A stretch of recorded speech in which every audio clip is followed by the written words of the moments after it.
Deputy Speaker Bambi Emano. Thank you, Madam Chair, and of course, respect to the medical community.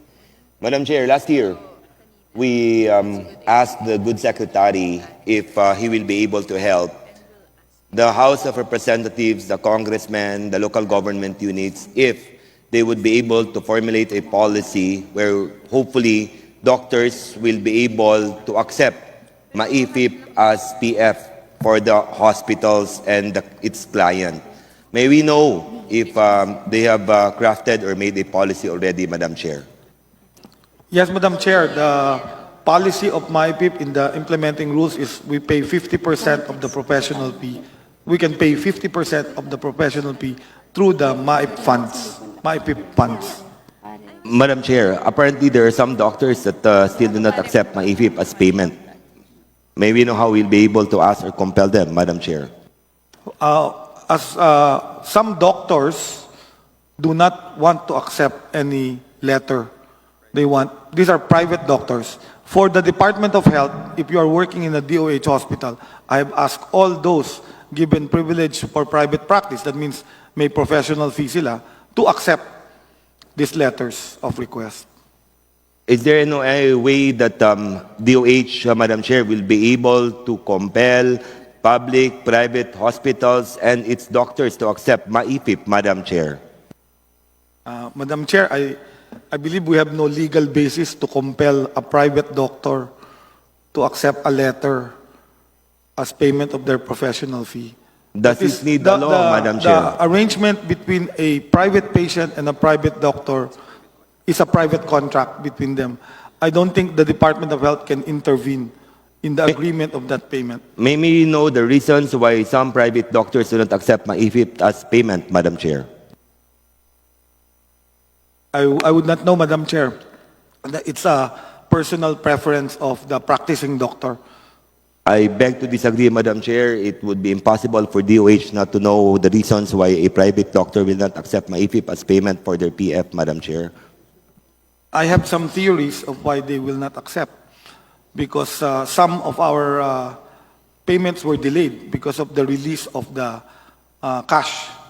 So when it is already months delayed, some of the doctors who used to accept will stop accepting. And may we know why some payments are delayed, Madam Chair? It's the availability of release of the Department of Budget. So this is the MyPIP is given a SARO and then a cash allocation. And when the cash allocation is given, we distribute this to the regional offices. The regional offices have a memorandum of agreement with the private hospitals. Yes, Madam Chair, but the point is this. If there is already, the amount has been identified already, Madam Chair, and could the DOH not allot the amount needed to pay these hospitals so that private doctors will accept MAIFIP and it will not be burden already to our constituents, Madam Chair? Madam Chair, we are not allowed to sub-allot money to a private hospital unless it is for reimbursement of services. But we are allowed to sub-allot to a local government or any government because it's a MOA between the governor or the one running the hospital. But for private, makukuha po kami kasi kailangan mag-procurement yun eh. That requires a procurement law to transfer public money to a private hospital. So ang sistema po, MOA... Madam Chair, with all due respect, we're not actually asking to transfer money. We're asking them to pay the PF of the doctors, Madam Chair. I think the question of Deputy Speaker is that kung if you are paying on time, siguro naman itong mga private hospitals are willing to accept money from DOH. Yan pong problema eh. Like in Iloilo City, in different hospitals, sobrang napakabagal ang payment. Sometimes I ended up, ako mismo ang nangungulekta, tatawagan kong DBM, tatawagan sa DOH, then unahin yung mga private hospitals din na kailangan din na bayaran. So yun lang naman ang tanong, Mr. Secretary. Thank you po, Madam Chair, for helping us by calling the DBM to release the funds. Because if we have the funds, we will pay.